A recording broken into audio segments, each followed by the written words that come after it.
Bizleri toprağa da gömseler, üzerimize betonla dökseler, mamaya da koysalar, dağ olur fışkırır, yeniden büyük Türkiye'yi, yeni bir dünyayı kurarız elhamdülillah. Yeniden refahla ilk seçimlerde iktidara geliyoruz diye haykırıyor elhamdülillah. TÜİK, Türkiye'nin büyüme rakamlarını açıkladı. Yılın ikinci çeyreğinde Türkiye'nin %7.6 büyüdüğünü ifade etti. Türkiye şu tarihin en büyük ekonomik krizinin içerisinde, şu insanların pazarlardan kırık havuç aldığı, çürük meyve sebze aldığı bir dönemin içerisinde, belediyelerin insanlara ucuza ekmek alsınlar diye ekmek kuponu dağıttığı, halk ekmek kuyruklarının kilometreleri bulduğu, ucuz ayçiçek yağı, ucuz et kuyruklarının kilometreleri bulduğu, icra iflas dosyalarının sayısının 25 milyona çıktığı, vatandaşın elektrik, doğalgaz faturasını, ev kirasını ödemekten aciz olduğu dönemde TÜİK çıkıyor. Yılın ikinci çeyreğinde Türkiye %7.6 büyüdü. Enflasyonu özel ayarlıyor, tıraşlıyor. İşsizlik istatistiğini özel ayarlıyor, tıraşlıyor. Dış ticareti özel ayarlıyor, tıraşlıyor. Büyüme rakamını yüksek gösteriyor. Hayır, sokaktaki vatandaş büyümedi. Onun alım gücü düştü. Onun ekonomisi küçüldü. Sokaktaki vatandaş milyonlarca dar gelirli ev kirasını ödeyemez duruma geldi. Çarşıya, pazara gidemez duruma geldi. Faturalarını ödemekten aciz hale geldi. Peki büyüyen ne? Türkiye'de büyüyen hiçbir şey yok mu? Evet var. Türkiye'de büyüyen enflasyon büyüdü, enflasyon. TÜİK'in özel ayarlanmış, tıraşlanmış enflasyonu dahi %79'u geçmiş. Gerçek enflasyon ne? Bağımsız araştırmacıların açıkladığı gibi yıllık %176'ya vardır. Evet, Türkiye'de büyüyen bir şey var, o da enflasyondur. Türkiye'de büyüyen vatandaşın borçlarıdır. AK Parti iktidara geldiğinde 2002'de vatandaşın bankalara borcu 6.6 milyar liraydı. Bugün geldiğimiz noktada 2022 yılında vatandaşın bankalara borcu 1 trilyon 137 milyar liraya çıktı. Türkiye'de büyüyen bir şey daha var. Türkiye'de vergiler büyüdü. İthal otomobillerin ÖTV'leri, özel iletişim vergisi, yurt dışı çıkış harcı, ne kadar aklınıza vergi geliyorsa hepsi son 3 sene, 4 sene içerisinde arttırıldı, altından kalkılamaz hale geldi. Sadece Temmuz'da, geçen yılın Temmuz'undan bu yılın Temmuz'una kadar bankaların net karı %505 artmış. %505. Yani 6 misline çıktı. Faiz lobisi dediler. Yaptıkları iş faiz lobisini büyütmekten başka bir şey değil. Ben ne diyorum konuşmalarımda? Ya ben faiz lobisi olsam en çok bu iktidarı severim. En çok bu hükümeti severim. Neden? Çünkü böyle bir borç faiz ekonomisini sürdürüyorlar. Öyle olunca da faiz lobisinin karları her geçen gün katlanarak artıyor onun için. İmtiyazlı holdinglerin dolar milyarderlerinin serveti, büyüyen zengin ve fakir arasındaki uçurum, büyüyen umutsuzluk, gençlerin geleceğe dair ümitsizliği, küçülen ise ülkelerine olan inançları, vatandaşın ödeyemediği faturaları. Bakınız, faturalar deyince şu en son yapılan doğalgaz zamlarına değinmem lazım. İktidar en son doğalgazda 1 Eylül itibariyle geçerli olacak şekilde konut doğalgazına %20.4 zam yaptı. Sanayi tarifesine %50.8 zam yaptı. Elektrik üretimi amaçlı doğalgaz tarifesine de %49.5 zam yaptı. Konut kullanımına %20, sanayi kullanımına %50, elektrik üretimi amaçlı doğalgaz kullanımına %49. Karadeniz'de doğalgaz bulduk. Bundan sonra doğalgaz bolluğu yaşayacağız. Doğalgaz faturalarından endişe edecek bir şey kalmadı diyorlardı. Karadeniz'de doğalgazı bulduklarını ilan ettikten sonra bugüne kadar tam 18 kez doğalgaza zam yapmışlar. 18 kez. Düşünebiliyor musun? Hani Karadeniz'de doğalgaz bulmuştuk, doğalgaz ucuzlayacak. Bir senenin içerisinde, sadece bu yıl içerisinde konutların doğalgazına %119 zam yapıyor. Hatırlarsanız Adalet ve Kalkınma Partisi 20 sene önce iktidara gelirken 3Y ile mücadele edeceğim demiş. Yoksulluk, yolsuzluk ve yasakları ortadan kaldıracağım dedi. Ve diğer söylediği şey, efendim adı üzerinde biz Adalet ve Kalkınma Partisiyiz. Bu ülkede adaleti tesis edeceğiz ve kalkınmayı tesis edeceğiz demişler. 3Y'yi ortadan kaldıracağız. Yoksulluk, yolsuzluk, yasaklar ve adaleti tesis edeceğiz, kalkınmayı tesis edeceğiz. Peki 20 senenin sonunda 3Y bakımından ve adalet ve kalkınma bakımından Türkiye'yi ne noktaya getirdiniz? Geliniz beraber bakalım. Önce kalkınmaya bakalım. AK Parti iktidarı döneminde sanayi üretiminin payı %24'ten %20'nin altına geldi. 2,1 milyon çiftçi kayıt sisteminden kaydını sildirip çiftçiliği bıraktı. AK Parti iktidara geldiğinde 2002'de 2,6 milyon çiftçimiz vardı. Şu anda kayıt sisteminde kayıtlı 493 bin çiftçimiz kaldı. 2 milyon 100 bin çiftçi tarımı ve hayvancılığı bırakmış, ekip biçmeyi bırakmış.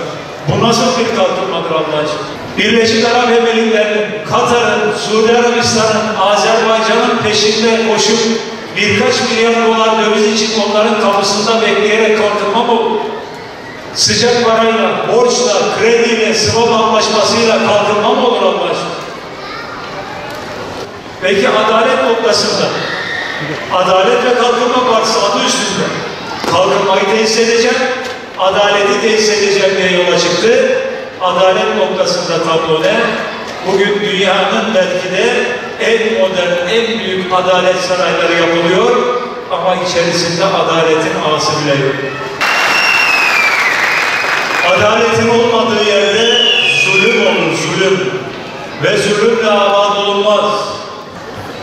Yine Aile ve Sosyal Politikalar Bakanlığı'nın açıkladığı rakam 1,3 milyon insana gıda yardımı yapılmış 2021 yılında. İşte yoksulluk noktasında Türkiye'nin karnesi bu. Halk ekmek kuyrukları kilometreleri olmuş, ayçiçek yağları zincirle bağlanmış, bebek mamalarına marketlerde alarm takılmış, pazarlarda, bakkallarda, marketlerde ucuz meyve sebze reyonu diye çürük meyve sebzeler satılır olmuş. İşte yoksulluk tablosu, işte Türkiye'nin acıklı hali. 7 bin liraya aşan açlık sınırı. Bugün Türkiye'de yapılan araştırmalar bu enflasyonla, bu zamlarla 4 kişilik aile için açlık sınırının 7.300 liraya dayandığını gösteriyor. Ne demek bu? Türkiye'deki milyonlarca asgari ücretli açlık sınırının altında.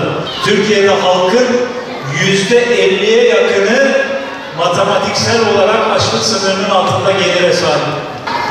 Peki yoksulluk? Yoksulluk sınırı Türkiye'de 22 bin liraya aştı. 22 bin lira.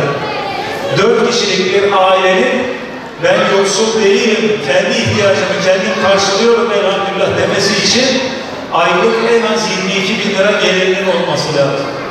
Bu hesaba göre de Türkiye'de nüfusun %85'i yoksul. Yurt dışında yaşayan bir suç örgütü liderinin yaptığı paylaşımlar. Bugüne kadar yaptığı paylaşımlar hiçbir tanesi somut delilleriyle yalanlanamadı. Biz elbette ki yeniden Refah Partisi olarak suçluluğu mahkeme kararıyla ispat edilene kadar hiç kimse hakkında bir hüküm vermiyoruz ama bu kadar vahim yolsuzluk iddiaları karşısında da sus pus oturmak yetmez.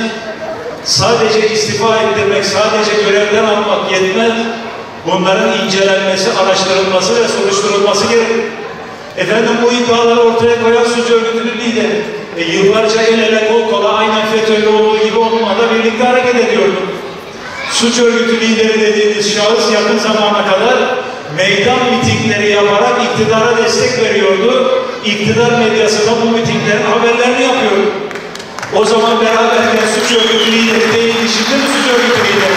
Milli Görüş Belediyeciliğinin en mükemmel örneklerini veren Refah Partili belediyelerin kapılarının girişine astıkları rüşvet alanla verenle melundur tabelası bugünlerde bu yolsuzluk iddialarının üzerine sosyal medyanın da gündemine oturdu.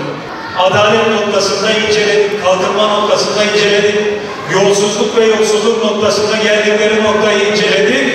yasaklar noktasında. Elbette ki başörtüsü yasağının kaldırılması için kendilerini tebrik ettik ve etmeye de devam ediyoruz.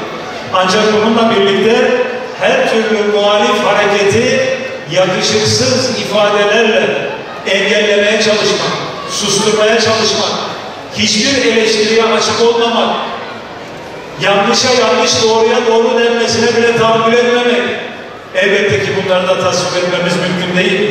Bugün Türkiye'de eleştirmek, protesto gösterisi yapmak, hükümete eleştiren bir miting için izin alabilmek mümkün değil. Bugün Türkiye'de hükümetin, iktidarın istemediği bir gazeteci bir gazetede köşe yazarlığı bile yapamamaktadır. İktidarın onaylamadığı bir kimse medyanın %90'lık kısmında televizyona çıkıp kendisini ifade edememektedir. 3Y noktasında hiçbir mesafe alınamadığı gibi sadece başörtüsü yasağını kaldırmak hariç adaletle kaldırmadan da maalesef bugün Türkiye'de eser kalmamıştır. Bu masa başındaki 6 benzemez, kendi aralarında dahi anlaşamayan bu 6 benzemez, bugüne kadar 30'u baş başa, 6'sı da masa başında olmak üzere tam 36 kez bir araya geldi. Tam 36 tane toplantı. Ne çıkmış bunun sonunda? Milletin derdine derman olacak hiçbir şey.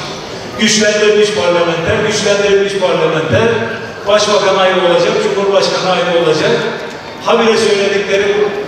Şu tarihin en ciddi ekonomik kriziyle ilgili somut bir çözüm önerileri var. Şu ekonomik krizi nasıl çözeceğini, milleti nasıl feraha çıkartacağına dair bir kaynakları var. Hayır yok. Ancak topla fotoğraf çektirip dağılır. Adeta altın gününe dönmüş. Yıllarca bu ülkeyi, bu devleti birlikte borçlandırdınız. Yıllarca borç faiz ekonomisini birlikte uyguladınız. Yıllarca milyarlarca dolar bu milletin parasını faize birlikte ödediniz. Tarıma hayvancılığı birlikte bitirdiniz. Bu ülkeyi, bu devleti FETÖ'ye birlikte teslim ettiniz. 17-25 Aralık'a kadar 10 seneden fazla FETÖ'yle el ele kol kola o AK Parti iktidarlarının içindeydi. Suriye'yi, Irak'ı, Libya'yı bu hale birlikte getirdi. NATO'nun Libya operasyonuna Dışişleri Bakanı olarak imza attı. Suriye'de vatan saplanmamıza sebep olan politikaları Dışişleri Bakanı olarak, Başbakan olarak siz yürüttünüz. Amerika'nın Irak operasyonuna, Büyük Orta Doğu projesine birlikte destek verdik. Şimdi çıkmışlar, dış politikada da, ekonomide de, adalette de vatan saplandık. Bu ülkeyi biz kurtaracağız. Ya madem kurtaracaktınız 15 sene AK Parti iktidarının içindeyken kurtarsaydınız. Diğer 2 tane etkisiz elemanı saymıyorum. Bir diğer masanın unsuru meşhur CHP zihniyeti. 28 Şubat'ın ateşi savunucusu CHP. 6 yaşında çocuklara Kur'an öğretmek çağ dışılıktır diyen CHP. Daha bu hafta bir milletvekili daha çıktı. 5 yaşında, 6 yaşında çocuklara Kur'an öğreteceğim diye musallat oluyorsunuz. Bu bir çağ dışılıktır. Öyle bir şeyi CHP olarak kabul etmeyiz. İşte CHP zihniyeti dediğiniz bu. Ne kadar kıyafetini, makyajını değiştirse de genetik özellikleri, vücut özellikleri değişmiyor. O kıyafetin, o makyajın altında genetik özellikleri aynen devam ediyor. İstanbul Sözleşmesi'nin hayranı CHP. Ayasofya'nın cami olmasına üzülen CHP. Parti sözcüsü çıktı, Ayasofya müze olarak kalmalıydı dedi. Bunların hiçbirinden bu millete bir fayda gelmez. Hepsi denenmiş, hepsi görülmüş. Ne yapacakları belli. Ne masa başındakiler, ne kasa başındakiler. Biz bu oyunu bozacağız, milli görüşü yeniden